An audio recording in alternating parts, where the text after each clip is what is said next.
Good evening. Can you all hear me? Okay, thank you. Good evening, my fellow Singaporeans. We bring greetings from SingFirst Jurong GRC team.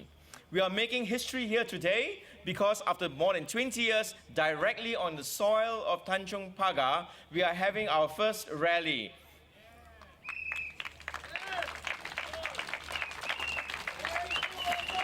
This evening, I will talk about social policy. Do you remember? Okay, hold on.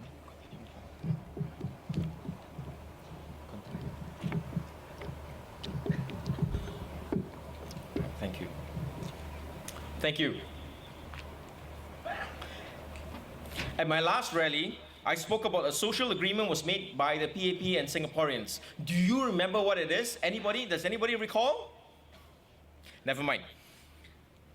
But I think you need to remember what was said. What was said was the link is, I vote for you, PAP.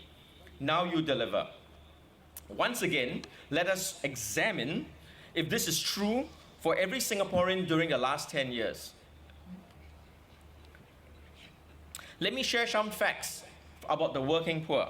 And this is from Imelda's side from the Today paper on September 2014. So this is actually from an authorized newspaper. You should be hearing the right thing. So I should be telling you the right thing, all right? So 90% of the jobs created over the last decade were 1 million jobs. 1 million jobs in the services sector.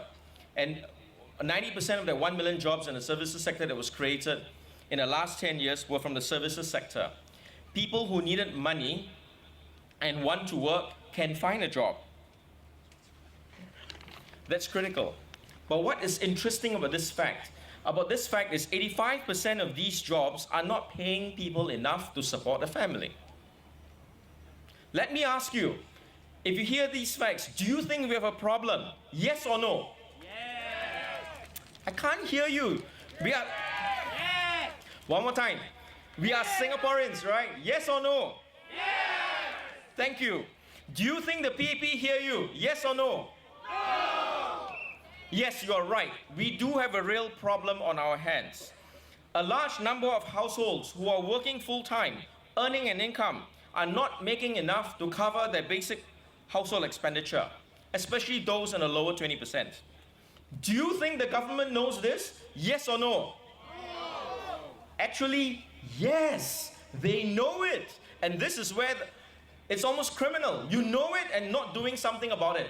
Let me tell you how the government knows. HDB did a household survey. And it showed that 1/3 of those living in 1- and 2-room flats do not earn any money. Is this a concern? Should we be worried? Yes. Yes or no? Yes. Thank you.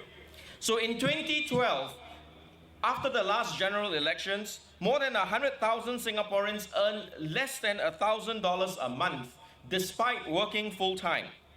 The overall goods and services, or the overall price of the goods and services in Singapore has increased by 13.1%. And those who are unskilled saw their wages drop by about 8%, all right? And people who are in this category, there are 300,000 people who are from the Workfare Income Supplement category.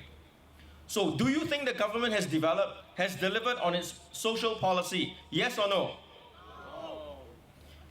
Right.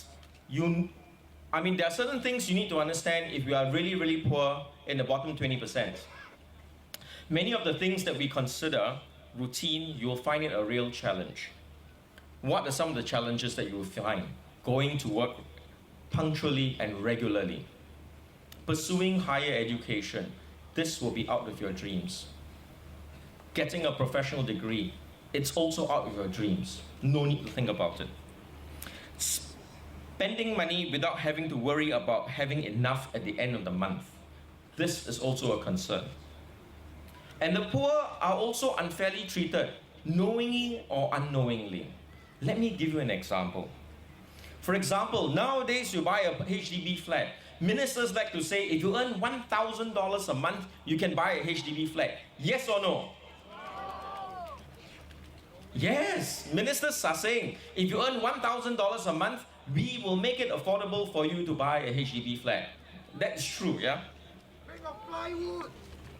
No.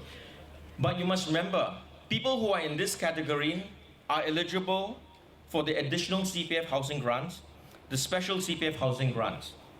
But there is a problem. The problem is these applicants are required to fill up forms, submit documents that prove they've been continuously employed for the last 12 months.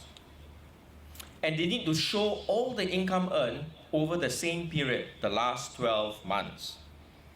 And the application has to reach the HDB by a specific deadline.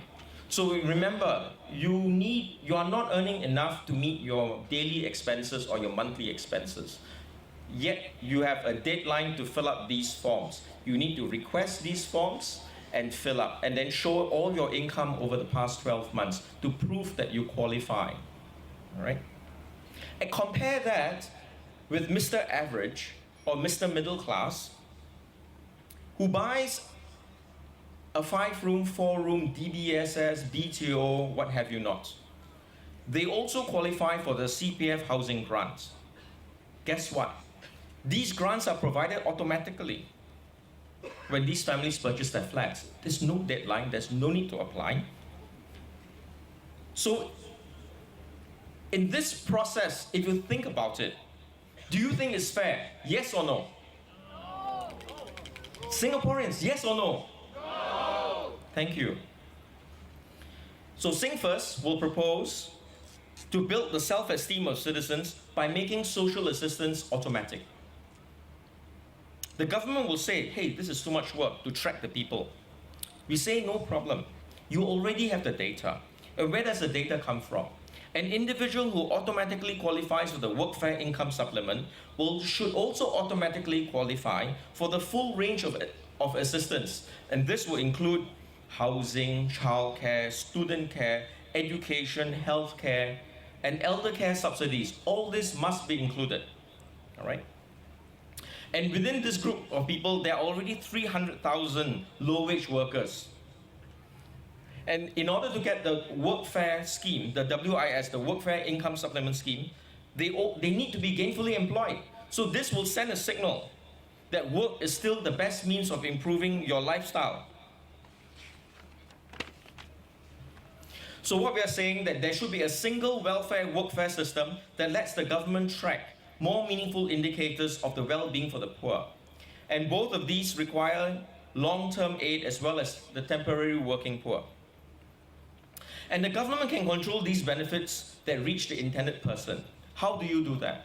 Well, you can give the benefits in non-tradable vouchers other than cash, right? Because you know, if you give NTUC vouchers, what happens? Most of these people know how to discount the earnings, right? You give me a $100 NTUC voucher, I will sell this $80 for cash, all right? The person buying it for $80 saves $20, but I get $80 cash. That's not legal, but not the intended purpose, but that's what happens on the ground, all right? So for the government can ensure that these benefits are used for the intended purposes, you provide them in non-tradable vouchers. And in this way, you will make sure that the benefits, the automatic benefits, do not go against self-reliance or it will erode the work ethic. Singaporeans from the lower income households no longer have to jump through bureaucratic hoops. We will jump here, jump there, one form after another, to obtain assistance that they are actually entitled to. We at SingFirst, we feel that we have a responsibility to reduce the incidence of low-income Singaporeans. And low-income Singaporeans sometimes end up on the wrong track. Either not necessarily through their own fault, sometimes it's through a systemic design in the system, weakness in the systems, all right? So remember what the PAP promised in the beginning. You vote for the PAP and then they deliver. The question is, have they delivered for these people? Yes or no? No. Thank you. So there is a loss of trust in the PAP government. GC has already mentioned it yesterday, at the last rally in the Edelman Barometer survey, that most of the Singaporeans do not trust their government. So there is a loss of trust. There is a broken social compact because they are not delivering for these group of citizens. In the past, we used to accept government control or PAP government control, how we live, where we should live, what type of neighbors we should have, even small details, how long we should keep our hair. And what do we get in return? Job security and full employment. Today, my fellow Singaporeans, instead we have a prime minister that tells us to be paranoid, always. Why? Because we know that somebody can take our lunch away. If you do not agree with this statement, you do not agree, then do the right thing. Restore our nation. We vote for change. We vote to put Singaporeans first in parliament. Thank you.